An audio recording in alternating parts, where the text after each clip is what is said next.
This is Democracy Now!, democracynow.org. I'm Amy Goodman with Nermeen Sheikh.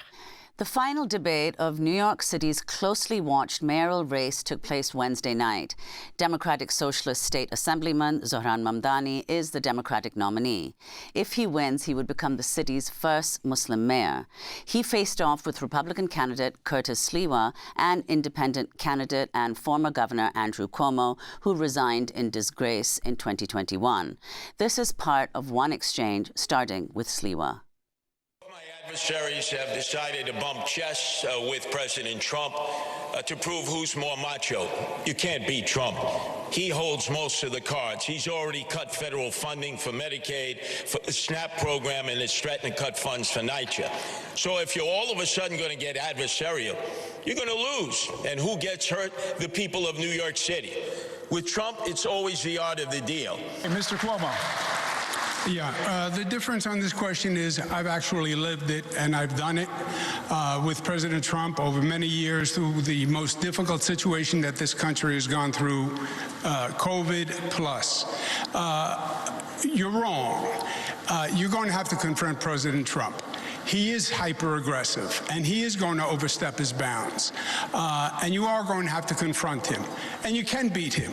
I confronted him, and I have beaten him. He was going to quarantine New York during COVID, and I stopped him. He was going to cut aid to federal programs, and I stopped him.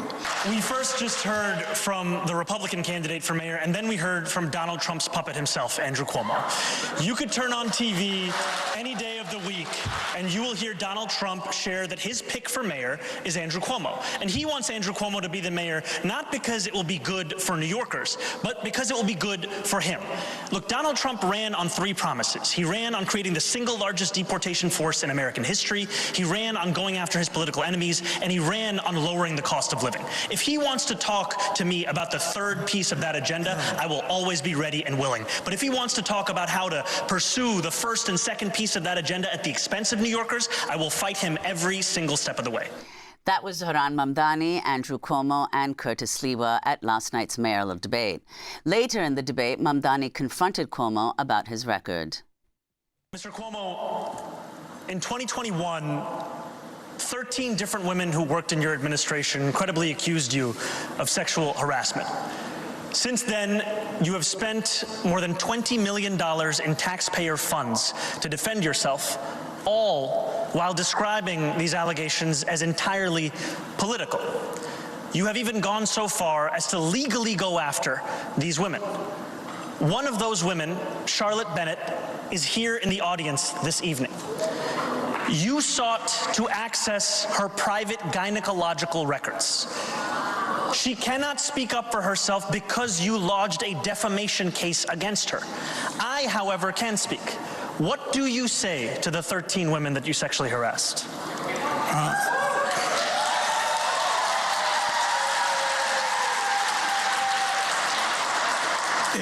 If you want to be in government, then you have to be serious and mature. There were allegations of sexual harassment. They were then went to 5 district attorneys, fully litigated for 4 years. The cases were dropped, right? You know that as a fact. So everything you just stated, you just said was a misstatement, which we're accustomed to from you. Everything that I stated was a misstatement? Yes, because the cases were dropped. That's what happened. So that's Andrew Cuomo answering Zohran Mamdani. This is another excerpt from the debate. This begins with former Governor Cuomo. There is a tension between the city and the state. The city's arguing for its budgets, the state is saying no, and the city has been getting screwed by the state, and that has to change, and the city has to be doing better. We just had a former governor say in his own words that the city has been getting screwed by the state. Who was leading the state? It was you. Governor Hochul. You were leading the state for Governor 10 years, Hochul. Screwing the city. No. You cut homelessness funding. You cut funding for the MTA. You as a legislator. You did all of these things, my friend. That's the past 4 years. It's the past 4 years. All of this comes as early voting is set to begin Saturday, ahead of the November 4th mayoral election. In the final weeks, there's been growing pressure for Republican Curtis Sliwa to drop out.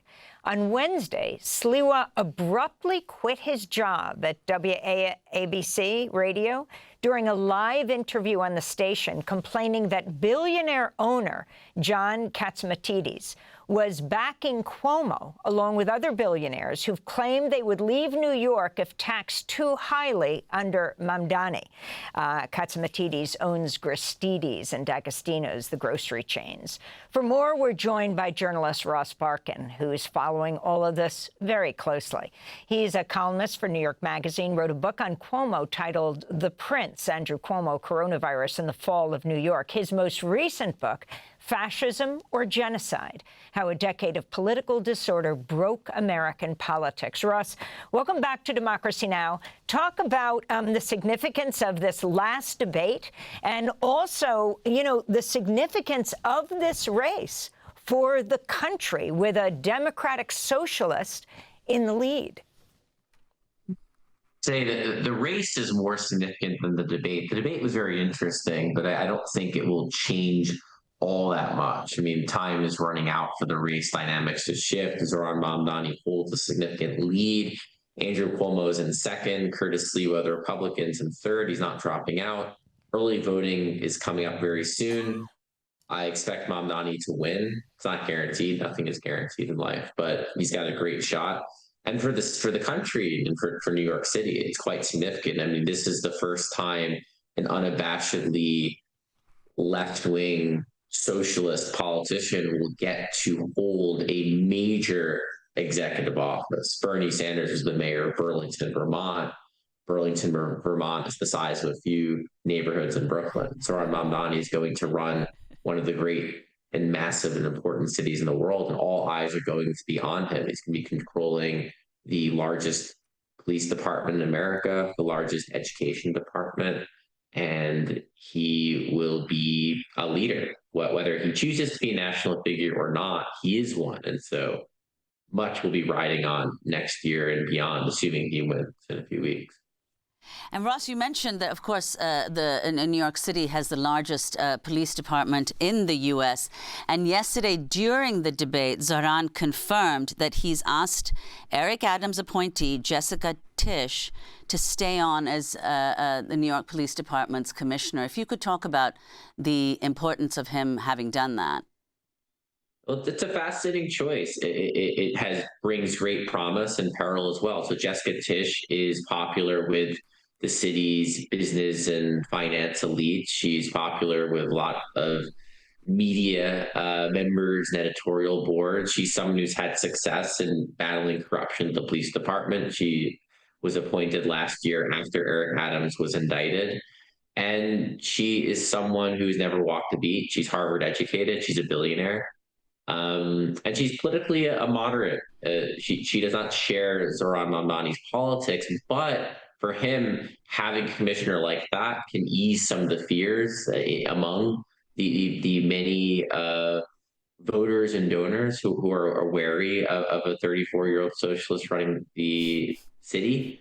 And it might allow him to maneuver on the rest of his agenda. He ran on an affordability agenda. He wants to deliver on a rent freeze, on free buses, on a massive childcare expansion. And having Tisch there, though she's handling police, could be a way for him to maneuver with those other policy aims, because she will have at least placated momentarily some of his opponents. Ross, you mentioned, of course, he has run entirely on an agenda of affordability, which includes a rent freeze. But this issue came up last night, too. The Rent Guidelines Board. How does that work? Who appoints its members? And how could it make it absolutely impossible for Zohran to go ahead with any kind of rent freeze? So the Rent Guidelines Board determines the rent increases or lack thereof of the city's rent-stabilized units, of which there are a lot. There's roughly 1 million or so, at least 1 million tenants in rent-stabilized units. And the mayor appoints the members of the board. They do serve terms. There's talk of Eric Adams trying to stack the board as he leaves to make it harder for Mamdani in his first year to fill vacancies. But ultimately, it's a bit like the Supreme Court, where you get the appointments and you don't need the confirmation of any Senate or any body like that. And it's very easy for a mayor to shape a board. Bill de Blasio got 3 rent freezes out of his rent guidelines board. Eric Adams has hiked the rent on rent stabilized apartments every single year as mayor. Michael Bloomberg hiked the rents quite dramatically. So a mayor has a lot of power to do this. Of all of his campaign promises, this is one that in 4 years is quite deliverable. I want to go back to last night's debate. This is Zohran Mamdani. You will hear from Andrew Cuomo about his experience as if the issue is that we don't know about it. The issue is that we have all experienced your experience. The issue is that we experienced you taking a $5 million book deal while you sent seniors to their deaths in nursing homes. The issue is that we experienced you cutting funding for the MTA to send money to upstate ski resorts. The issue is that we saw you give $959 million in tax breaks to Elon Musk. The issue is your experience. No, the only thing, the issue is you have no experience. That's what You've accomplished nothing. You haven't proposed the bill on anything, and you still haven't said if you'll close Rikers in 2027. Stop. So that was Cuomo and Zohran Mamdani. Comment on that, Ross Barkan, but also your latest book is called Fascism or Genocide: How a Decade of Political Disorder Broke American Politics. You're not addressing directly the Mamdani candidacy, but what does his ascendancy say about the fracture within the Democratic Party nationally? It is the sort of campaign that a few years ago would have been considered quite far-fetched because Mamdani is pro-Palestine and openly pro-Palestine. And that was taboo in the Democratic Party until, maybe a year ago, maybe even less. And you saw, I write a lot about the uncommitted movement last year that challenged Joe Biden and the unrest, the DNC. And Mamdani is a continuation of that, and he is an apotheosis in some ways. You have a movement that was quite small and marginalized and had very few supporters at all. And now you have a possible future mayor of New York City who's not afraid to say free Palestine or support BDS or criticize Netanyahu, and has even called for Netanyahu's arrest. So that is significant. Andrew Cuomo is an Israel hawk. He's always been one. So Mamdani and Cuomo are completely on opposite sides on this issue. And Mamdani won a dramatic primary victory. He won by a lot. And if the polls are to be believed, and I think they are, if anything, they might be undercounting Mamdani's vote, especially his youth supporters, he's going to win again. So that's a very big deal for the pro-Palestine side in this fight. And it's been remarkable that the two leading Democratic national figures, Hakeem Jeffries, right, represents the Democrats in the House of Representatives, and Chuck Schumer, have not endorsed Mamdani. Of course, he's gotten a lot of national endorsements from senators and Congress members as well. But Hakeem Jeffries has not yet?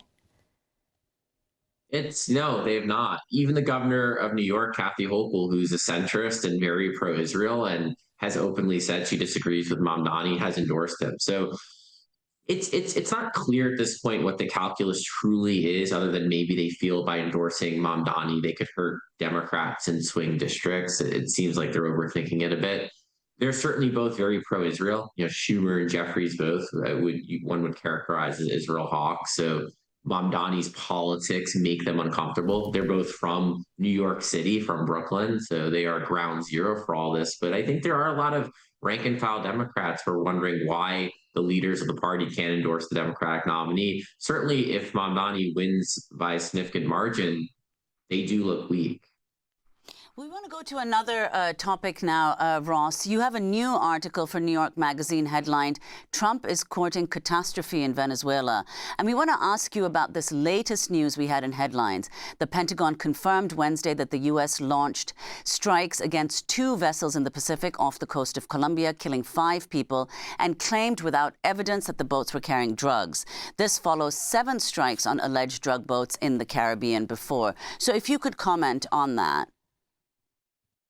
It's quite dangerous and quite disturbing, and it runs counter to the image that Trump now is trying to propagate as being a peace president for working towards a ceasefire, or achieving one, a tentative one at least, a peace agreement in the Middle East between Hamas and Israel, which I actually think Trump deserves some praise for. I have said that. But Venezuela here, you have a situation where the United States seems fairly committed to attempting regime change. And whatever, however horrific Maduro is, and I do believe he's a dictator who has really eviscerated his people, the idea that you can go into Venezuela, take out the government, and peacefully initiate any kind of regime change is an absolute fantasy. I mean, this would be like Iraq or Afghanistan or Libya, but in some ways, a lot worse. I mean, you organize the militaries and paramilitaries, and the country's politics are quite complex. And you have Trump and Rubio and a lot of these, MAGA types just playing with fire in a very real way. And it is dangerous. And we are, I fear, sleepwalking towards catastrophe. I hope Trump pulls back like with Iran. He did not push it further, but you don't know. And that's the concerning thing now. You're killing people extrajudiciously, and you're talking about throwing out a leader of a country. We did that in Libya. We did it in Iraq. It did not end well. And we're going to have to leave it there. And of course, he's also attacking Colombian boats and killing Colombians as well. Ross Barkan, journalist, author, and columnist for New York Magazine, his latest book, Fascism or Genocide: How a Decade of Political Disorder Broke American Politics. That does it for our show. I'm Amy Goodman with Nermeen Sheikh for Democracy Now! Thanks for watching Democracy Now! On YouTube. Subscribe to the channel and turn on notifications to make sure you never miss a video. And for more of our audience-supported journalism, go to democracynow.org, where you can download our news app, sign up for our newsletter, subscribe to the daily podcast, and so much more.